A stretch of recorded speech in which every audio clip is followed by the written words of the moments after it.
the Stewart-Haas Racing news, and we are filming now at 2:30 in the day. So this official announcement or whatever's going to come out of the events at Stewart-Haas Racing is not fully come to fruition yet. Correct. So we don't have all of the parameters of what's happening over there. But obviously, Kevin, I know a guy, is very connected to this organization and has a pretty good understanding of what's occurring. Yeah, I think, and this has been well publicized as far as some of the things that the reporters have talked about. It seems like all the charters. It seems like 3 of the charters are going to get sold. I think that the 4th charter is kind of up in the air as to what happens with that 4th charter. It sounds like the Xfinity team could stick around on one side, but it sounds like Front Row Motorsports is going to wind up with one. 2311, Trackhouse.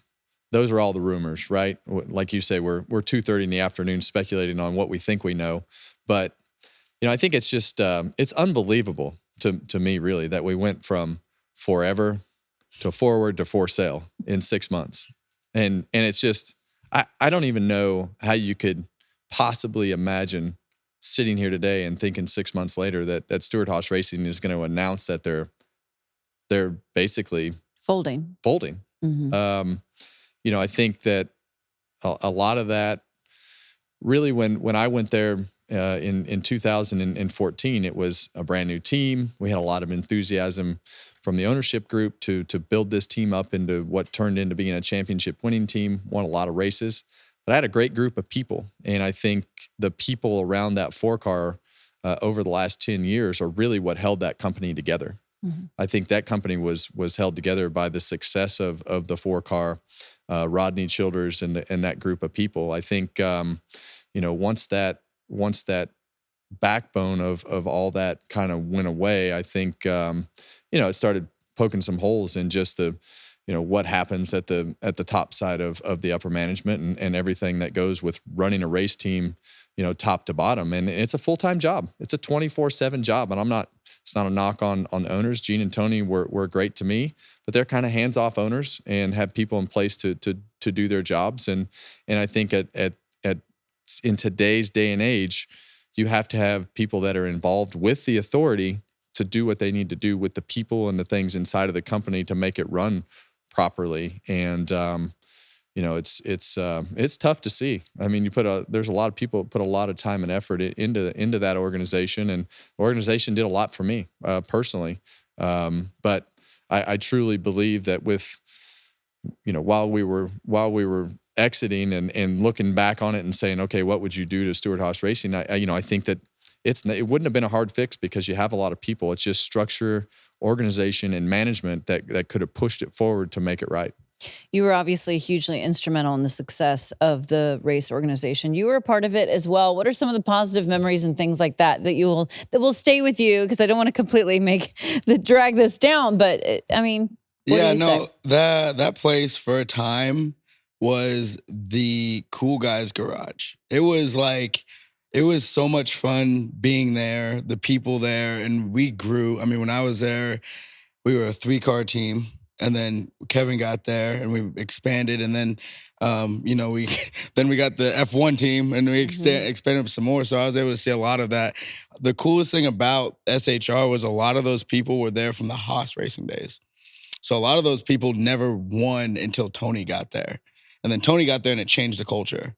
And then we went through another culture change when Kevin got there. We won a lot again. And I think we were always like us against everyone else. Like we were getting engines, chassis, and a lot of things from Hendrick.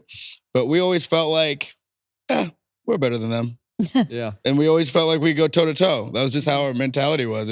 We didn't care about anything outside of those walls. I think the F1 team had a little bit to do with it because I honestly believe that Gene's more interested in the F1 team than he is the NASCAR team. And I think, a lot of that NASCAR interest depended on, Tony and his side making sure that the performance of the cars was where it needed to be. And I think over the last couple of years when the performance of the cars wasn't what it was, I just don't believe that Gene was having as much fun watching his car struggle. And I think that's why he initiated that partnership with Tony Stewart to get his cars running better, because he wanted to have more fun. And it's more fun when you run good, right? Because when Haas started, they didn't run good. Right. And they brought Tony Stewart over, and it fixed the culture and it fixed the performance. And we, won championships and won races and did all the things that we needed to do. But when that went away and there was no road to making that better for Gene to, be attached to something that was winning anymore, I think he, if he's going to lose, I think he'd rather go to the F1 race and lose than he would lose at the NASCAR race. So what does this mean moving forward? How do you keep everyone motivated for the season at hand? And also now you're going to have a lot of really viable options on the table in the future, whether it's drivers, crew chiefs, road crew, mechanics, pit crew. This is going to be interesting to see how the remainder of this season goes. Well, it's going to be a war for the people, the good people. The good people, it's going to be a war between all the top teams in a contest to see who can get the best people that are within SHR. There are a lot of good people within SHR, and people are hard to come by. Good engineers, good crew chiefs, good management, all those things exist at SHR. And every team in the garage wants them because they want a proven commodity that they don't have to develop, that they can bring into their organization and make an immediate impact. There's a lot of those people that are within SHR still. I think a lot of people are just going to say, screw it. You guys bailed out on me. If I have a contract, sue me.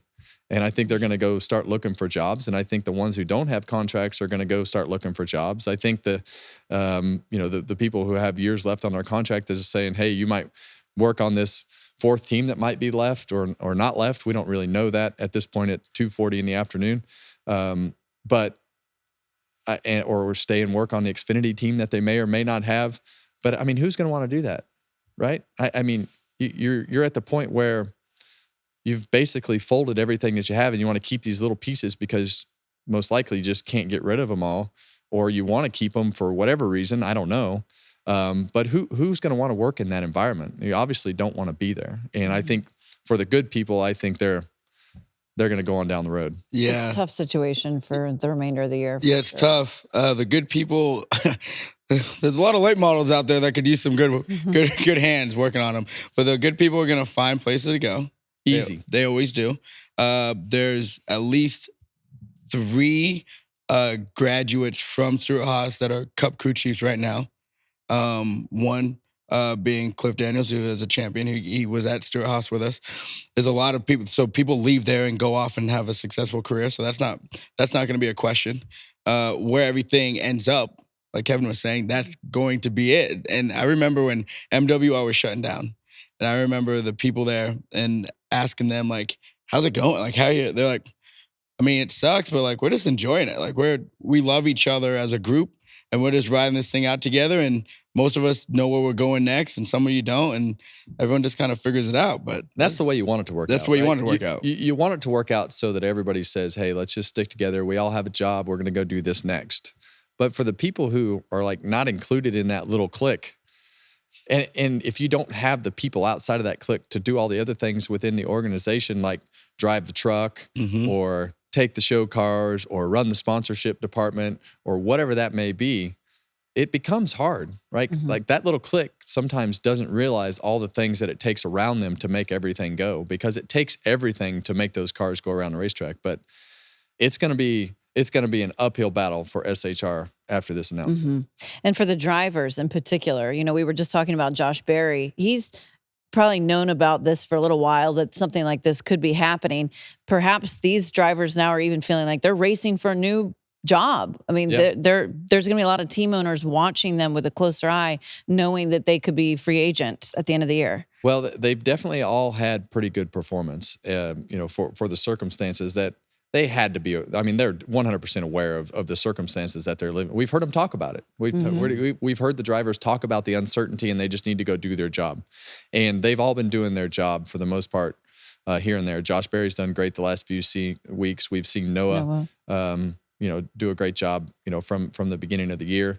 Chase Briscoe's been up and down. Ryan Preece has been up and down. So yeah, it's a tough environment to work in, and I think for the drivers, it's it's going to be an interesting, silly season for the drivers because of the fact that all this stuff is breaking loose so early. Hey, race fans, thanks for watching our video. For all NASCAR on Fox News, content, and the best clips from Fox Sports, be sure to follow and subscribe to our channel.